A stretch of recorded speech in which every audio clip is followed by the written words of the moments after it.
भक्तांना सप्रेम जय गुरु. आज आपल्यासोबत श्री शरदरावजी वानखेडे जळगाव यांच्या घरी आपल्यासोबत एक लहानू भक्त आहेत.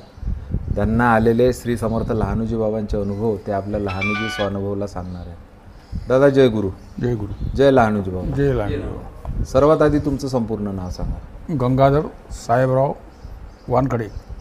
मूळ गाव तुमचं जळगावच? माझं मूळ गाव मार्डी आहे. बरोबर. म्हणजे माझा जन्म जिथला आहे. मी इथं जन्मापासून इथं राहत आहो.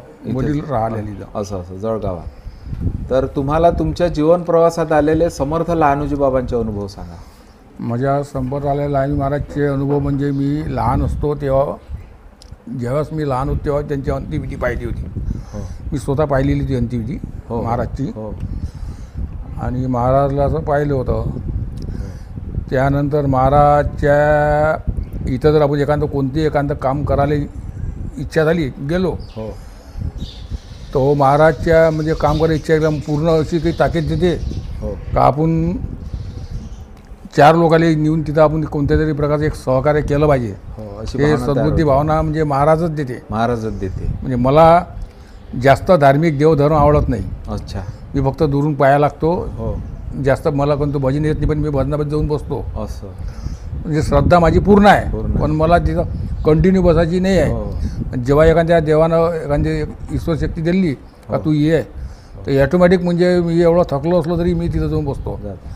आता इथे भजन स्पर्धा होती. मला त्या भजन स्पर्धेत माझ्या बाजूची आहे.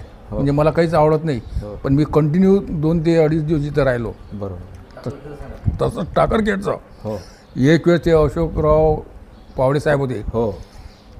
त्यांनी मला मदत मागितली होती पोराईकडून. तर मी सतत 2 दिवस पुऱ्या गावात हिंडलो. तर मला एकाही पोरानं असं म्हटलं नाही काय येत नाही. तर 50 पोरं तिथं मी घेऊन गेलो. त्यावर्षी 50 पोराच्या हातानं मी पूर्ण त्या कार्यक्रम जवळपास लय पार पाडण्यात आला. हे म्हणजे जन्मोत्सवाचा कार्यक्रम असं. महाराजचीच कृपा. म्हणजे राखी पौर्णिमेच्या वेळेस होती तेव्हा अशोकराव काकडे साहेब होते. पुण्यतिथीचा उत्सव ठिकाणी. म्हणजे एक शारीरिक परिश्रम तुमच्या हातून बाबाजीने करून घेतले. ते बाबाजीनंच करून घेतला पोराच्या हातानं. अच्छा. आताही अधामधात तुम्ही जात नाही का मग? जातो. जातो. आताही गेलो होतो मागे. असं म्हणजे तुमची बाबाजी प्रति निष्ठा आहे, भावना आहे. 100%. बाकी तुम्हाला अवडंबर काही असं आवडत नाही? नाही, मला जास्त म्हणजे जास्त भक्ती करणं नाही आवडत. अवडंबर नाही आवडत. पण बाबाजीच्या याच्यावर माझी श्रद्धा आहे. 101% आहे. तुम्ही स्वतः व्यवसाय काय करता मग? मी पहिले ST मध्ये होतो. असं. पहिले भाजीपाला धंदा करू, त्यानंतर STच लागलो. रिटायर आता 2 वर्षाली मी रिटायर झालो. अच्छा. आता खाली ST मध्ये RV डेपोला होते. वाहक या पदावर होतो. वाहक पदावर. असं. 2023 फरवरीला रिटायर झालो मी. असं. तर एकंदरीत तुमची म्हणजे बाबाजी प्रति फार निष्ठा आहे. एकदम. बाबाजीचं कुठलंही काम असलं तुम्ही नाही म्हणत नाही? 100% नाही म्हणू शकत. बाबाजीच्या कार्यक्रमात तुम्ही वाहून घेता. तर अलीकडेच आपल्या इथे एक लहानू प्रसादालय नावाची भव्य दिव्य वास्तू निर्माण कार्य सुरू आहे.